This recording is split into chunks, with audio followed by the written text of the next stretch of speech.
amazing. He is fantastic, and he will be picking up a state senate seat on November 5th. Woo! Ladies and gentlemen, Qasim. Oh.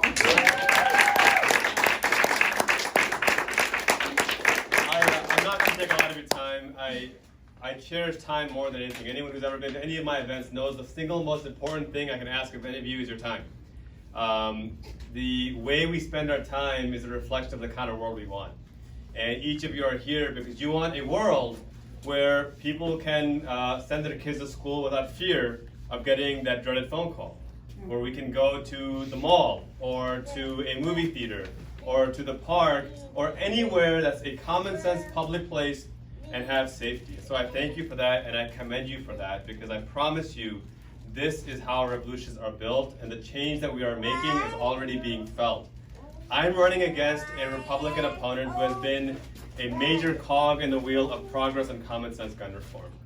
And the fact of the matter is that when you look at the work that Moms Demand has done, and the talking points, and just the strategy of Moms Demand is so effective that my opponent hasn't even been able to attack me on this issue.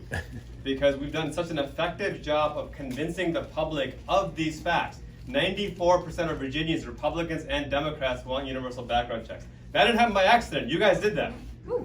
82% want red flag laws. That didn't happen by accident. You guys did that. 80% want gun registration. That didn't happen by accident. You guys did that.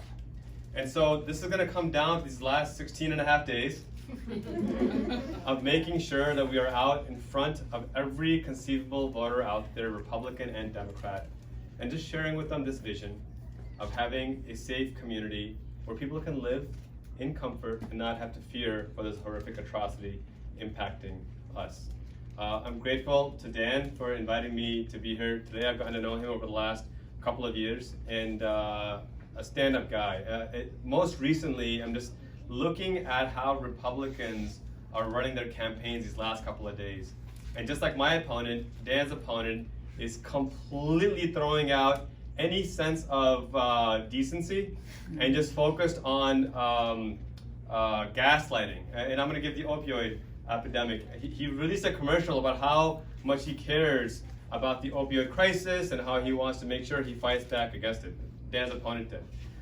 Ignoring the fact that right now Medicaid expansion, due to the work of folks like Delegate Jennifer Carroll Foy, is giving healthcare access to 320,000 Virginians now? 325,000 Virginians. 20,000 of those are Virginians who are struggling with the opioid epidemic.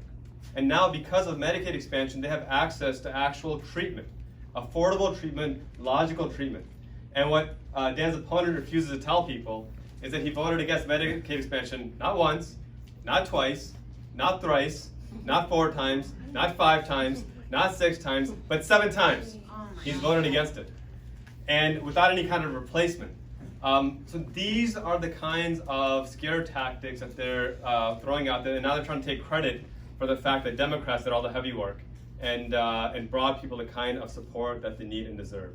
And so I'm happy to support Dan. I can't wait to see him in office. I love seeing his opponent shaking in his boots, because that's the kind of fear that they should have. And it's time to change seats. So Dan, come on out and